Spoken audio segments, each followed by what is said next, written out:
छिंदवाड़ा जिले के सबसे सुप्रसिद्ध मंदिर हनुमान टेकरी, जो कि छोटी हरनी के समीप स्थित है। यहाँ की विशेषता है कि यहाँ जो रामायण काल में हम गुरुकुल या मंदिर देखते थे, उसी प्रकार का वातावरण यहाँ मिलता है और कई भक्त यहाँ रोजाना भी आते हैं। आज हम यहाँ के महंत बनवारी शरण जी महाराज से मिलेंगे, जिन्हें लोग काठिया बाबा के नाम से भी जानते हैं।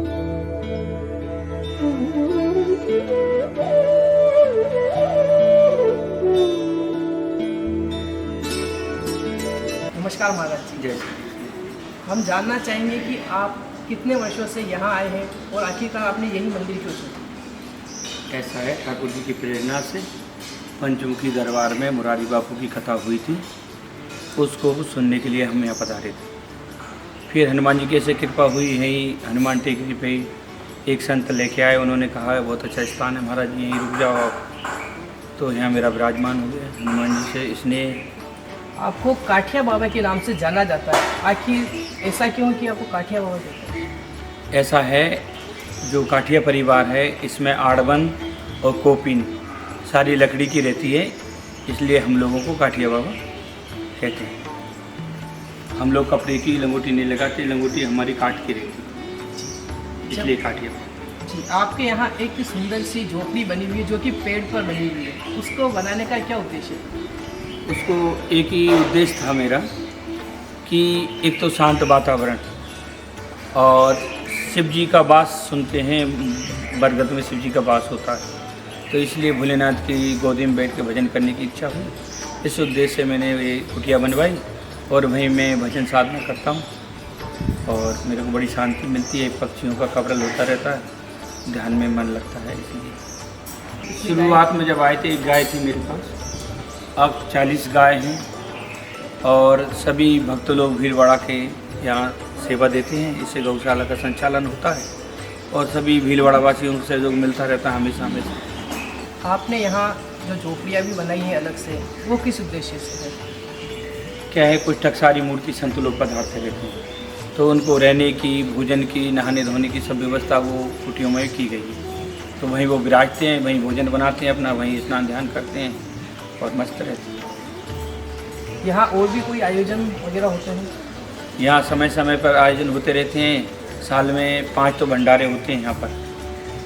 जैसे गुरु पूर्णिमा है, हनुमान जयंती है, अन्नकूट है, पाठोत्सव है ठाकुर जी का, ऐसे भंडारे होते रहते हैं। और कभी 4-5 साल में ऐसे जय पिछली कथा हुई, पहले प्रदीप की नंदन महाराज की हुई, अब बागेश्वर धाम की नवंबर में कथा होने जा रही है।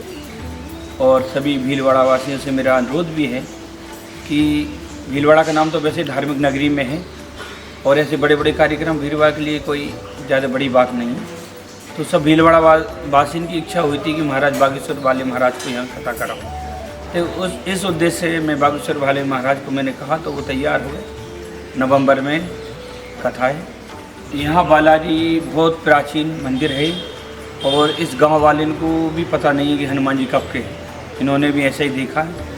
पहले एक चट्टान के पास में बालाजी थी, फिर छोटी सी ये आने के बाद छोटा सा मंदिर बनाया, फिर शिव जी की स्थापना की, फिर राम दरबार, गणेश जी, ये सारे यहाँ देवता विराजमान।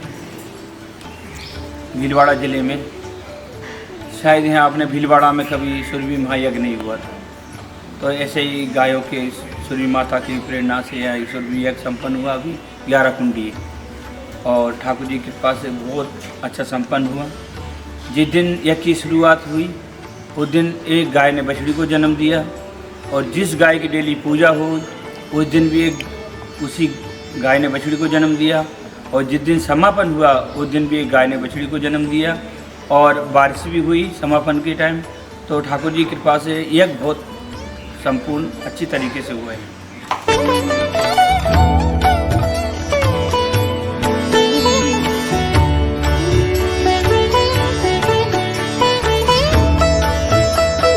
ये संतों के रुकने के लिए संत निवास बनाया है। यहाँ बीच बीच में संत लोग पधारते रहते हैं, अपना आनंद लेते हैं।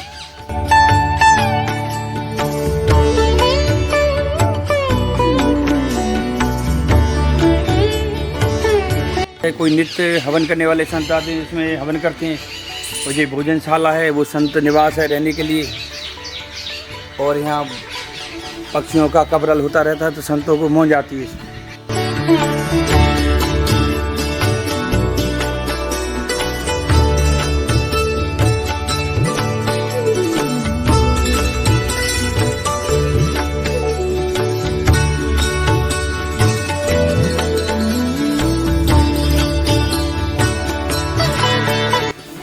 यहाँ पर जो झोपड़ी बनाई हुई है ये एक पर्यावरण को संदेश देती है, क्योंकि आप देख पा रहे हैं कि उसमें जो पेड़ है उसको काटा नहीं गया है और उस पेड़ के साथ ही झोपड़ी को बनाया गया है और एडजस्ट किया गया है ताकि पर्यावरण को कोई नुकसान ना हो।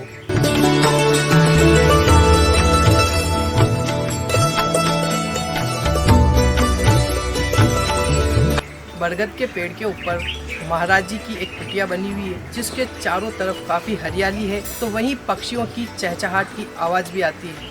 यहाँ आने वाले सभी भक्तों को यह मनमोहक दृश्य खूब लुभाता है और उनका यहीं रहने को तक मन करता है। यहाँ पर महाराज जी अपना ध्यान करते हैं।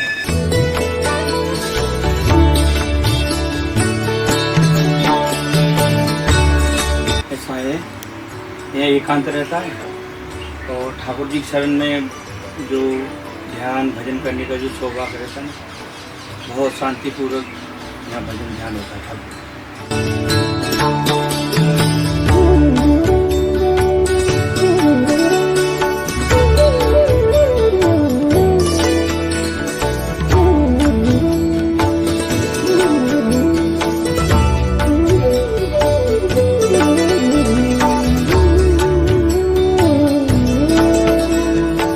मंदिर की गौशाला है जहाँ पर कई सारी गायें हैं। महाराज जी हमारे साथ हैं जो दिन रात इनसे काफ़ी लाड दुलार भी करते हैं, जैसा कि आप देख पा रहे हैं।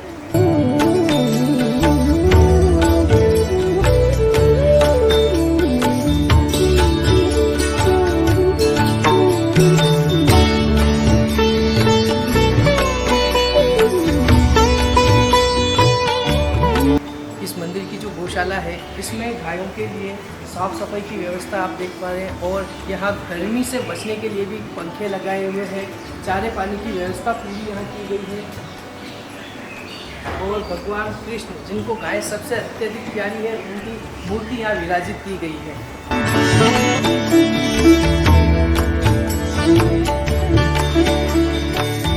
इस मंदिर में देखेंगे तो राम सीता और राधा कृष्ण की मूर्ति विराजित है, तो वहीं हम बात करेंगे सामने की तो वहाँ गणेश जी की प्रतिमा भी विराजित। यह जो बालाजी की मूर्ति है वो काफ़ी आकर्षित लग रही है, इसके चारों तरफ फूलों का श्रृंगार किया गया है जो लोगों के लिए काफ़ी मनमोहक और आकर्षण का केंद्र बनी हुई है।